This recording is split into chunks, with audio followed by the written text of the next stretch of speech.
Good morning mga ka-wonder! Tara, luto tayo ng lunch for today's video.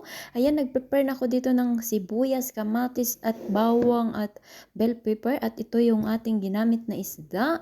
Paboritong-paborito ko ang mackerel. So tara, ang gagawin ko pala ngayon ay mag-inihaw tayo. So lulutuin lang natin siya sa air fryer kasi nga meron tayong air fryer dito. Ayan, nag-prepare ako ng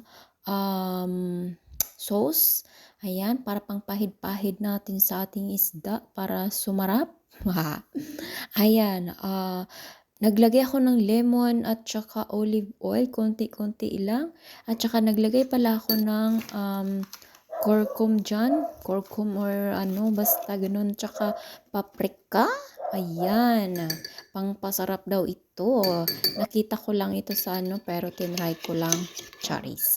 Ayan, and meron tayong paminta. Naglagay tayo at mimix na natin. At ilagay natin yung bawang para medyo amoy-amoy siya. Ayan, mimix lang natin. At ito na ang ating isda. Pero papatuyuin lang natin kasi nga basa siya. At para absorb yung kanyang sauce doon sa ano at hindi mahaluan ng tubig. Charis. Ayan. So, first time ko pala itong gagawin kasi usually pag nag-ihaw ako ay yung ano lang, yung natural lang na tuyo, mantika, konting mantika, at saka paminta, at saka ano ba yun? Yung luyang dilaw na dinurog-durog. Ayan, basta dinurog. Ayan, so first time kong gumamit nitong may paprika at saka curcum daw na pangpasarap daw to. Ayan, so ilagay lang natin yung sibuyas, kamatis, sibuyas dahon, bell pepper, tsaka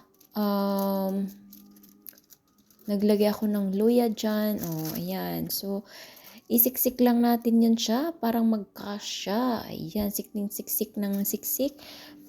Pero wag sa isda lang natin isiksik, hindi sa maling tao. Charis.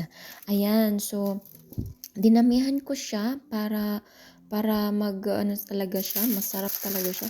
Pero hiniwa ko yung isda para malagyan natin ng sauce yung kanyang lahat ng katawan. Charis. Ayan, so babalutin na natin.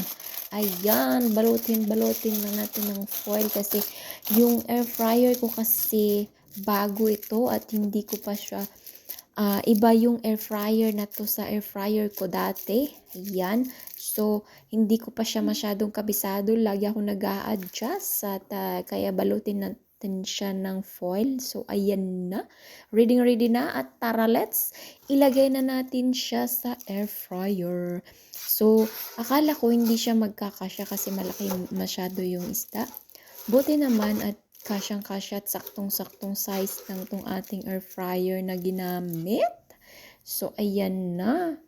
At nagkasya nga yung tatlo. So, i-start na natin. Ayan. Touchscreen nga pala itong ating air fryer. Kaya, ayan. Dito ka iba kasi ito kasi dito ko nabili. So, ayan na ang finished product. At gumawa nga din pala ako ng insaladang talong kasi nagkikrib nga tayo ng insaladang talong. Pero ibang talong dito mapait-pait. O, ayan. Thank you for watching. Ayan, tara na. Kakain na tayo. At huwag nyo palang kalimutan na mag-subscribe sa aking channel at i-click ang notification